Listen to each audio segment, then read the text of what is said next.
মূলত মেয়েদের জন্য 5টা সাজসজ্জা হারাম। কয়টা সাজসজ্জা? 5টা। 1 নাম্বার সাজসজ্জার নাম হচ্ছে পরচুলা। এটা মা বোনদের ওয়াজ করছি, আলগা চুল কোনো মা বোন লাগাতে পারবে। এটা হচ্ছে ফ্যাশন হয়ে গিয়েছে। বক কাটিং দেয় অনেকে। বক কাটিং আছে না নাই? বক কাটিং জানেন? আপনার এই লম্বা চুলটা থাকবে না, গোল চুল হবে, ছুচলা ছুচলা। আমি মনে করি যারা বক কাটিং দেয় এদের মতো অরুচিশীল মেয়ে পৃথিবীতে আর কেউ নাই। ফাউল একটা রুচি। একটা মেয়ের সবচেয়ে বড় সৌন্দর্যতা হচ্ছে সে হবে সুখে এসেনি, তার চুল হবে লম্বা, ঠিক কিনা?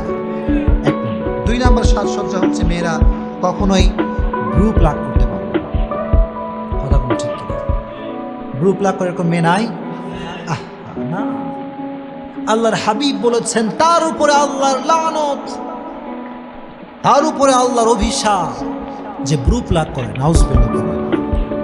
মা বোনদেরকে বলছি, কখনো ব্রু যতই যাই হোক না কেন, ব্রু কখনো প্লাক করা যাবে। 2 নাম্বার। 3 নাম্বার হচ্ছে মা বোনদের জন্য টিপ লাগানো জায়েজ নেই। কি লাগানো জায়েজ নেই? টিপ না। অনেকে দেখবেন এখন কালো টিপ লাগায়, বিশাল বড় বড় কালো টিপ আছে না?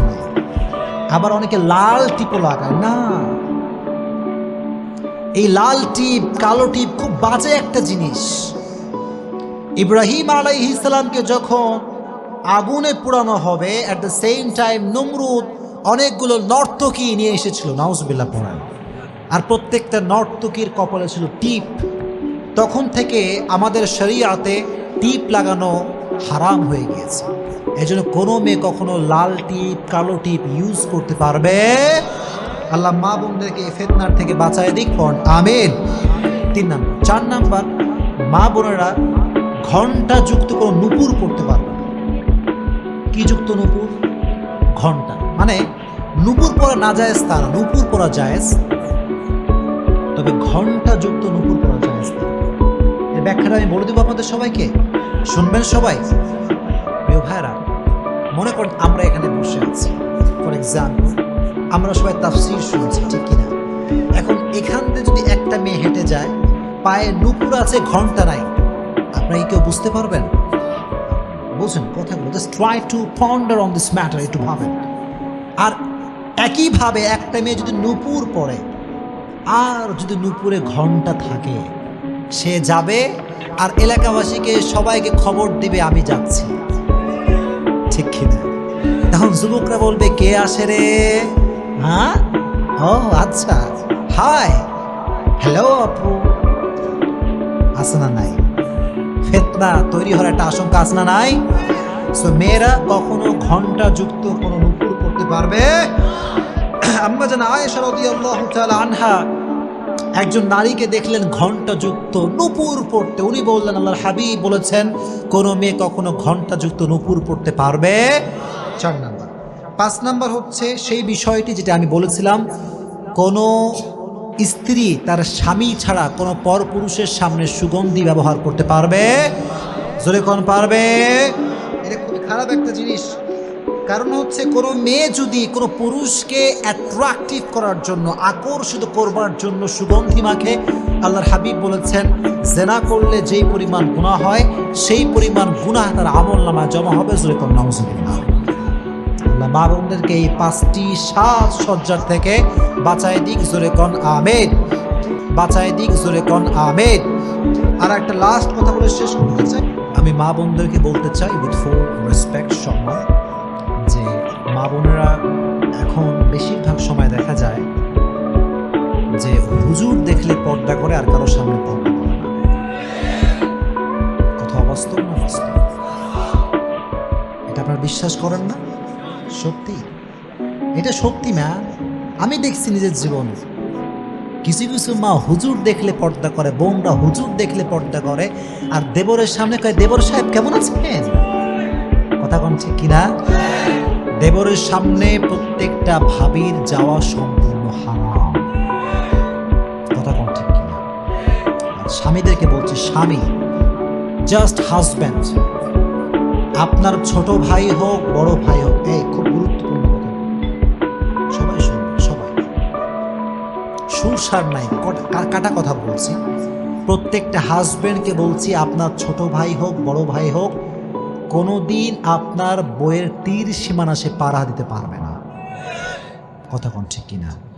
যখনই আপনার বইয়ের সামনে দেবর আসবে, আল্লাহর কসম তখনই ফিতনা শুরু হয়ে যাবে। চিল্লায় কোন ঠিক কিনা? দেবরের সামনে যেতে পারবেন না বোনেরা। আল্লাহ মা বোনদেরকে তৌফিক দান করুক, জোরে কোন আমিন। আর একটা লাস্ট কথা বলে শেষ করতে চাই, শুধুমাত্র বোনদেরকে বলতে চাই যে বোনেরা, জাস্ট বোনদেরকে বলছি, আপনাদের প্রোফাইল পিকচার নিজের ছবি আপনারা আপলোড করতে পারবেন। এই যুবক, কথা বলছেন কিনা? আর কিছু কিছু যুবক মেয়েদের প্রোফাইল পিকচার দেখলে কমেন্ট করে, ওয়াও অ্যামেজিং, আর বোনও যে কোন করলি কয় থ্যাংক ইউ। আছে না নাই? এসব কি রে ভাই, কোন যুগ আসলো এইসব? মাইয়ারে বাজে বাজে কথা কয় যুবকরা, তোমার মতো হট কেউ নাই। নাউজুবিল্লাহ। আমি বললে দোষ হয়ে যাবে, কিন্তু যুবকরা বললে কোনো দোষ নাই। আর মেয়েও কতটা বেলাজা, বেলজ্জা, বেশর্মা। মেয়ে বলে ধন্যবাদ ভাইয়া। ছি ছি ছি। আল্লাহ মা বোনদেরকে ফিতনা থেকে বাঁচায় দিত না। মুরব্বীরাও হাসে, আমি কি করবো বল? এরকম ছেলে মেয়ে নাই? যুবক শোনো, প্রকৃত পক্ষের দিনদার যুবক কখনো কোনো মেয়ের পোস্টে বাজে কমেন্ট করতে পারবে না। কথা কোন ঠিক কিনা? আর আমি ওই সমস্ত বোনদেরকে বলতে চাই, যেই বোনেরা আজকে প্রোফাইল পিকচার নিয়ে ছবি দিয়ে আপলোড করেন, এই ছবি যে দেখবে তার প্রত্যেকটা গুনাহের ভার আপনার বাপের আমল নামায়ও যাবে, আপনার ভাইয়ের আমল নামায় যাবে। চিল্লাই কোন ঠিক কিনা? আর সেই বাপের মতো হতভাগা বাপ কেউ নাই, যেই বাপের মেয়ে চোখের সামনে জিন্সের প্যান্ট পরে ঘুরে বেড়ায়। সেই বাপের মতো হতভাগা ভাগ আল্লাহর জমিনে কেউ নাই, যে বাপের সামনে তার মেয়ে বেপরদায় ঘুরে বেড়ায়। চিল্লাই কোন ঠিক কিনা? আজ থেকে বাপরা একটা কাজ করবেন, মেয়েকে বলবেন, আমার বাসায় থাকতে চাইলে, খাইতে চাইলে ইসলামের কথা অনুযায়ী চলতে হবে, না আমার বাসায় তোর কোনো ভাত হবে না। কথা ঠিক কিনা? প্রত্যেকটা বাপ যদি এই কথা বলতে পারে, আমি বলবো কক্সবাজারের এই জমিনে একটা মেয়েও আর বেপরদায় থাকবে না। কক্সবাজারে কোনো জমিনে কোনো মেয়ে অশ্লীলভাবে ঘুরতে পারবে না। চিল্লায় কোন ঠিক কিনা? আল্লাহ মা বোনদেরকে এই সমস্ত ফিতনার থেকে বাঁচাই দিক, আমিন। আল্লাহ যুবকদেরকে প্রত্যেকটা কথা অনুযায়ী আমল করার তৌফিক দান করুক, জোরে কোন আমিন। আল্লাহ মুরব্বীদেরকে ইসলামের জন্য কবুল করুন, পড়েন আমিন।